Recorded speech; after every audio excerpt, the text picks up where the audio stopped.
Carolyn is a science reporter. Her great talent, of course, is to take things that are really complex and make them understandable to laymen such as myself. Thank you very much, Carolyn. Thanks a lot, Moses.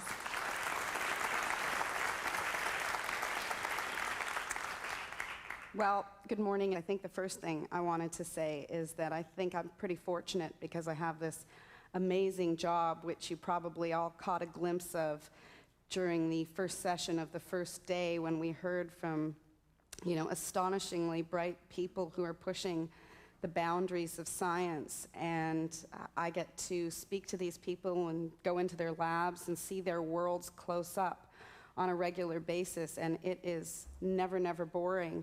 And yet, what has fascinated me as, I do all of this work is that we still seem so very far away from understanding the wondrous organ that really produces all of these feats.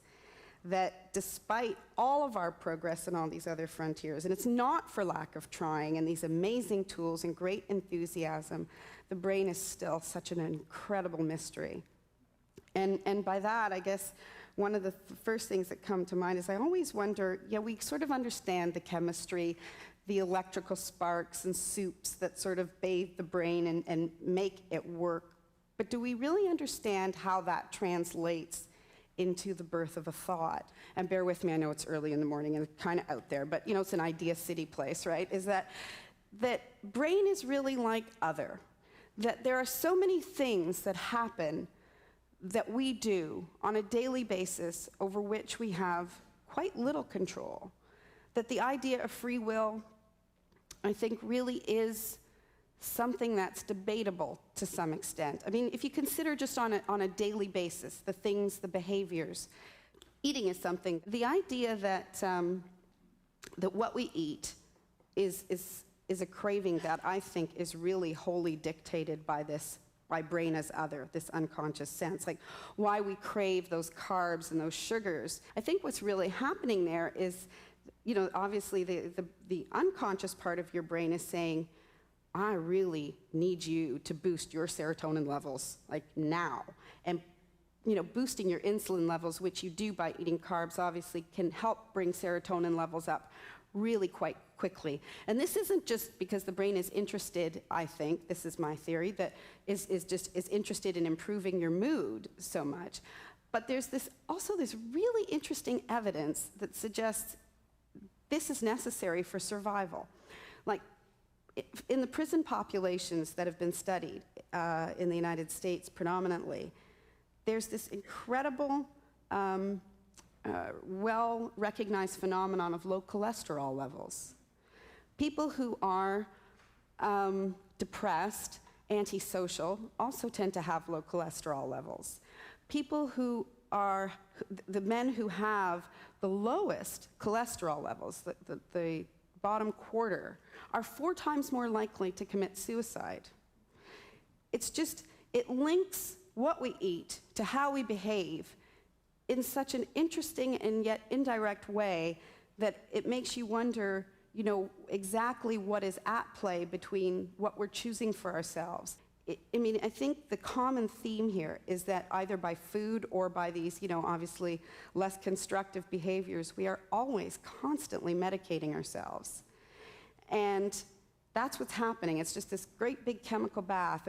And what I think is sort of the interesting element of the future is that we are coming to understand that more and more and have the opportunity to essentially trick our brains in more constructive ways.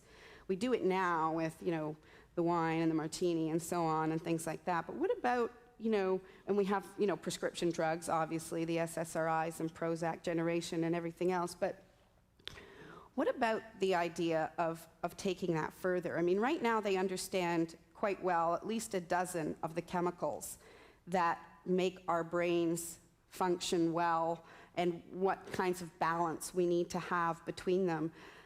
But they're now estimating there's somewhere in the order of 30,000 or more chemicals. I mean, imagine that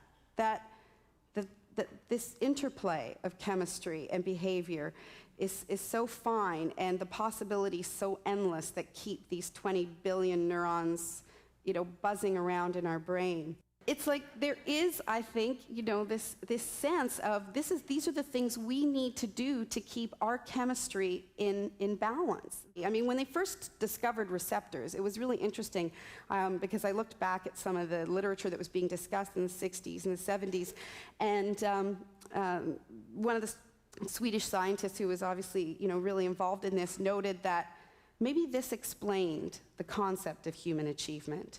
That in the drive to make ourselves naturally high, we do things that other species don't do. I mean, these beavers are content to build dam after dam, and we, write our theories of relativity, and we, we create our robots in order to perform operations, and maybe that is what it is that drives human achievement. Anyway, thanks.